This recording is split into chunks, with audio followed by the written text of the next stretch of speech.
আসসালামু আলাইকুম। মাত্রা ও একক নির্ণয়ের ধারাবাহিক ভিডিওতে সবাইকে স্বাগতম। আজকে আমরা দেখব ত্বরণের মাত্রা ও একক নির্ণয়। আমরা জানি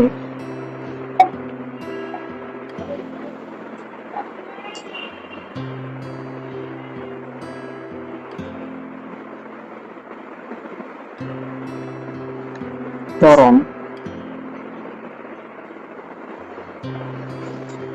A is equal শেষ বেগ D মাইনাস আদি বেগ U বাই T। এটা হচ্ছে আমাদের ত্বরণের সূত্র। তাহলে আমরা এটা বলতে পারি যে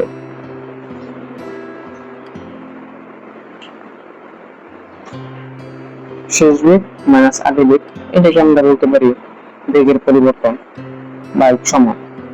তাহলে এই বেগের পরিবর্তন এবং সময়, এই টি কে কি দ্বারা প্রকাশ করা হয়?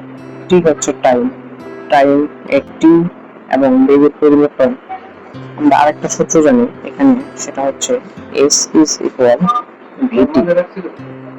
তো এখানে v is equal কি হবে? s by t।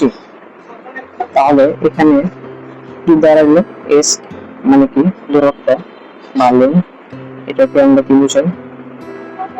লেন্থের l, এবং এই টি এর কি বলে? সময়ের টি দ্বারা টাইম বোঝায় সময়, তো টাইম টি। যেহেতু এটা ভাগাকার আছে এই জন্য এটা ইনভার্স 1 হবে।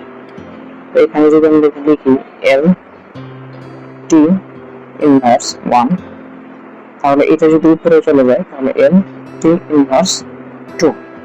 এটা হচ্ছে আমাদের মাত্রা। মাত্রাকে থার্ড ব্র্যাকেটে দ্বারা আবদ্ধ করতে হয়। তো এরপর হচ্ছে একক।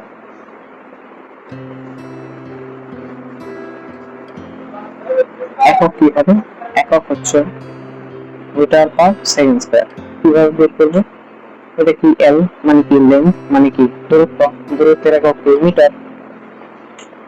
আর টাইম, এটাকে আমরা আওয়ার অথবা মিনিট অথবা সেকেন্ড দ্বারা প্রকাশ করতে পারি। তো আমরা সেকেন্ড দ্বারা যদি এটাকে প্রকাশ করি তাহলে সেকেন্ড ইনভার্স 2।